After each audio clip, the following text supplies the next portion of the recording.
Namo Narayanaya. Welcome back. Thank you for joining me on this. I hope you're enjoying this walk through the Kama Sutra.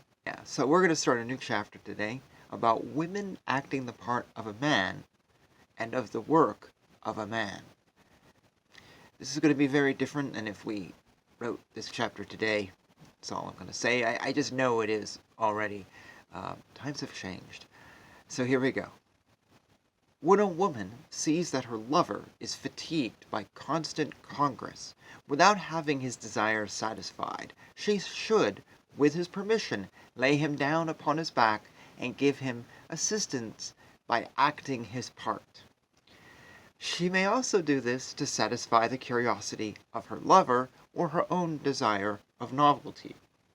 There are two ways of doing this. The first is when during congress she turns around and gets on the top of her lover in such manner as to continue the congress without obstructing the pleasure of it, and the other is when she acts the man's part from the beginning. At such time, with flowers in her hair hanging loose, and her smiles broken by hard breathings, she should press upon her lover's bosom with her own breaths, and lowering her head frequently, should do in return the same actions which he used to do before, returning his blows and chafing him, saying, "I was laid down by you, and fatigued with hard congress, I shall now therefore lay you down in return." She should then again manifest her own bashfulness, her fatigue, and her desire of stopping the congress. In this way she should do the work of a man, which we shall presently relate. Whatever is done by a man for giving pleasure to a woman is called the work of a man, and is as follows. While the woman is lying on his bed, and is, as it were, abstracted by his conversation, he should loosen the knot of her undergarments, and when she begins to dispute with him, he should overwhelm her with kisses.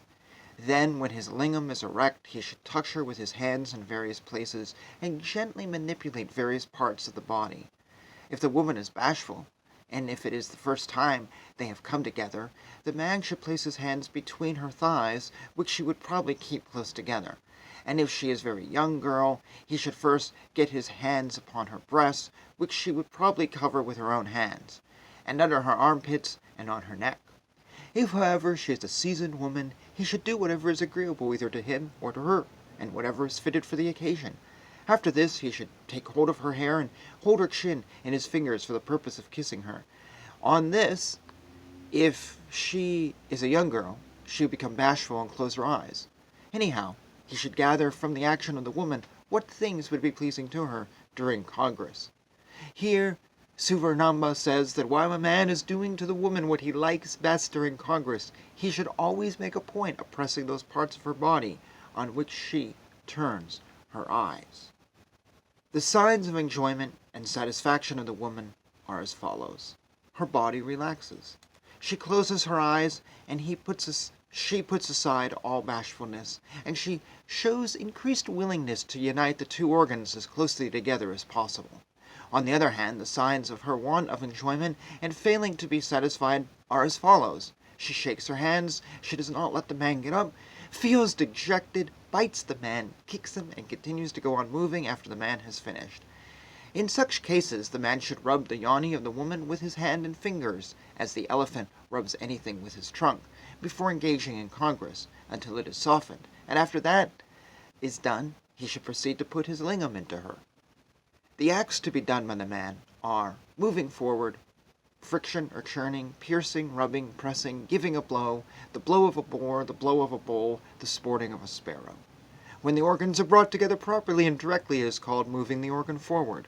When the lingam is held in the hand and turned all round in the yoni, it is called churning. When the yoni is lowered and the upper part of it is struck with the lingam, it is called piercing. When the same thing is done on the lower part of the yoni, it is called rubbing. When the yoni is pressed by the lingam for a long time, it is called pressing. When the lingam is removed to some distance from the yoni and then forcibly strikes it, it is called giving a blow. When only one part of the yoni is rubbed with the lingam, it is called the blow of a boar. When both sides of the yoni are rubbed in this way, it is called the blow of a bull. When the lingam is in the yoni and moved up and down frequently and without being taken out, it is called the sporting of a sparrow. This takes place at the end of congress.